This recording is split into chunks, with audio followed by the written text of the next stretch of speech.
मुझे जाना ही पड़ेगा मामी। डॉक्टर शौकत ने कमरे में दाखिल होते हुए ओवरकोट की दूसरी आस्तीन में हाथ डालते हुए कहा,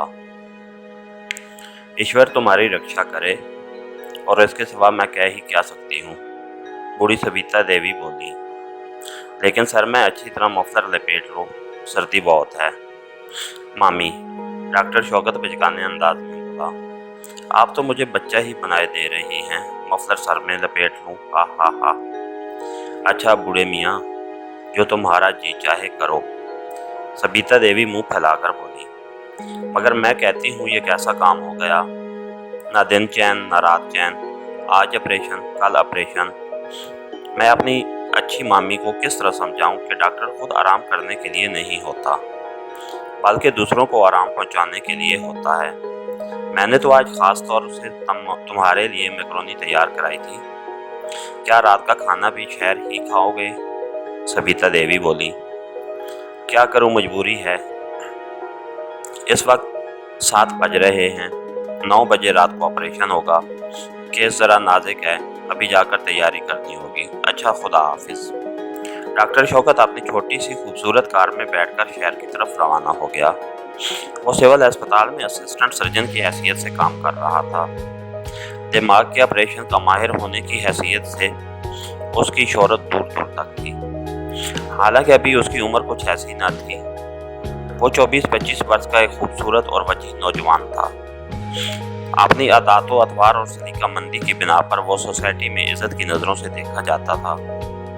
कुर्बानी का जज्बा तो उसकी फितरत सानिया बन गया था। आज का ऑपरेशन वो कल पर भी टाल सकता था, लेकिन उसके ज़मीर ने गवारा न किया। सबिता देवी अक्सर उसकी भागदौड़ पर चला भी जाया करती थी। उन्होंने उसे अपने बेटे की तरह पाला था। वो हिंदू धर्म को मानने वाली एक बुलंद किरदार खातून थी। उन्होंने अपनी दम तोड़ती हुई सहेली जाफरी खानम से जो वादा किया था, उसे वो आज तक निभाई जा रही थी। उन्होंने उनके बेटे को उनकी वसीयत के मुताबिक डॉक्टरी की आला तालीम दिलाकर इस काबिल कर दिया था। वो आज सारे मुल्क में अच्छी खासी शोहरत रखता था। अगरचे शौकत की वालदा उसकी तालीम के लिए माकूल रकम छोड़कर मरी थी, लेकिन किसी दूसरे के बच्चे को पालना आसान काम नहीं, और फिर बच्चा भी ऐसा जिसका ताल्लुक गैर मजहब से हो। अगर वो चाहती तो उसे अपना मजहब पर चला सकती थी, लेकिन उनकी नेक नीति ने उसे गवारा न किया। दुनियावी तालीम के साथ ही साथ उन्होंने उसकी दीनी तालीम का भी माकूल इंतज़ाम किया था। यही वजह थी कि वो नौजवान होने पर भी शौकत अली ही रहा।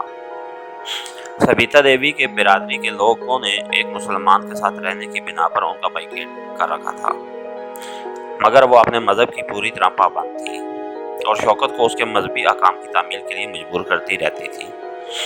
वो डॉक्टर शौकत और एक मुलाजमत के साथ निशात नगर नामी कस्बा में रह रही थी, जो शहर से 5 मील की दूरी पर वाक़या था। ये उनकी अपनी ज़ाती कोठी थी। वो जवानी ही में बेवा हो गई थी। उनके शौहर अच्छी खासी जायदाद के मालिक थे, जो किसी करीबी अजीज के ना होने की बिना पर पूरी की पूरी उन्हीं के हिस्सा में आई थी। डॉक्टर शौकत के चले जाने के बाद उन्होंने मुलाजमा से कहा, मेरे कमरे में कंदील मत जलाना, मैं आज शौकत ही के कमरे में सोऊंगी। वो आज रात पर थकता रहेगा। मैं नहीं चाहती कि जब वो सुबह को आए तो अपने बिस्तर को बर्फ की तरह ठंडा और यख पाए। जाओ, जाकर उसका बिस्तर बिछा दो। नौजवान खादमा उन्हें हैरत से देख रही थी। आज पहली बार उसने उन्हें इस किस्म की गुफ्तगू करते सुना था, जो पुरमैनी भी थी और मज़ाक़ खेज भी। वो कुछ कहना ही चाहती थी कि फिर उसे एक ममता भरे दिल की झलक समझकर खामोश हो रही। क्या सोच रही हो? सबिता देवी बोली। तो क्या आज रात हम तन्हा रहेंगे? खादमा अपनी आवाज़ धीमी करके बोली। वो शख्स आज फिर आया था। कौन शख्स? मैं नहीं जानती कि वो कौन है, लेकिन मैंने कल रात को भी उसको बाग में छुप छुप कर चलते देखा था। कल तो मैं समझती थी कि शायद वो कोई रास्ता भूला हुआ राहगीर होगा, मगर आज 6 बजे के करीब वो फिर दिखाई दिया था। अच्छा, सबिता देवी सोच कर बोली, वो शायद हमारी मुर्गियों की ताक में है। मैं सुबह ही थाने के दीवान से कहूँगी। सबिता देवी ने यह कहकर उसको इत्मीनान दिला दिया, लेकिन खुद उलझन में पड़ गई।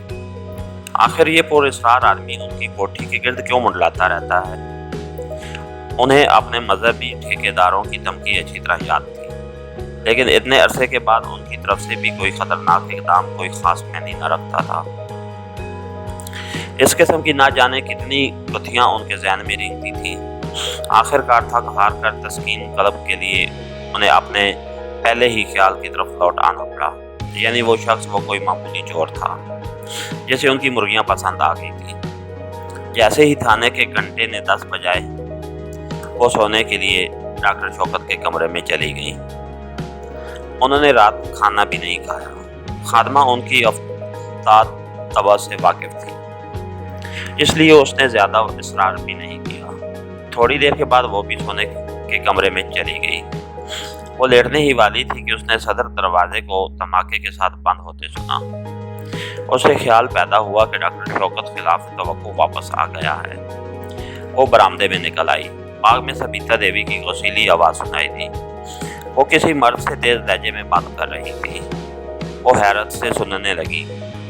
वो अभी बैठ जाने का इरादा ही कर रही थी कि सबीता देवी बड़बड़ाती हुई आती दिखाई दी। तुम? वो बोली। अरे लड़की, तो क्यों अपनी जान के पीछे पड़ी है?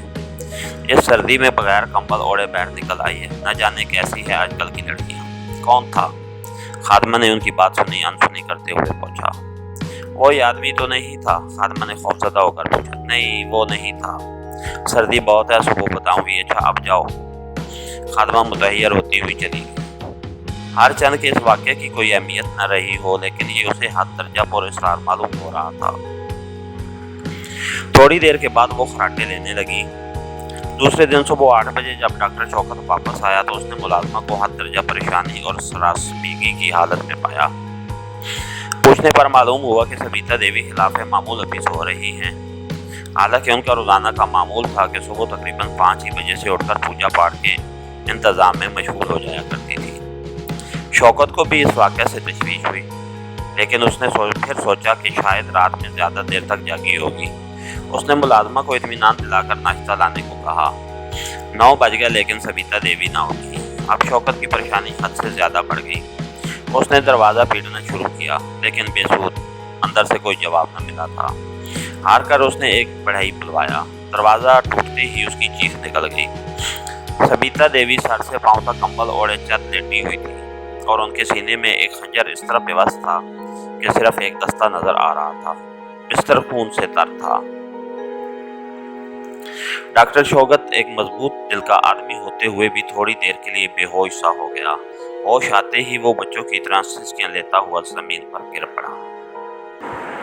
मज़ीद अच्छी और दिलचस्प स्टोरीज के लिए हमारे चैनल को सब्सक्राइब कीजिए, शेयर कीजिए, लाइक कीजिए। हम हर आने वाले दिन में आपके लिए नई और दिलचस्प कहानियाँ लेके आते रहेंगे। Thank you for watching.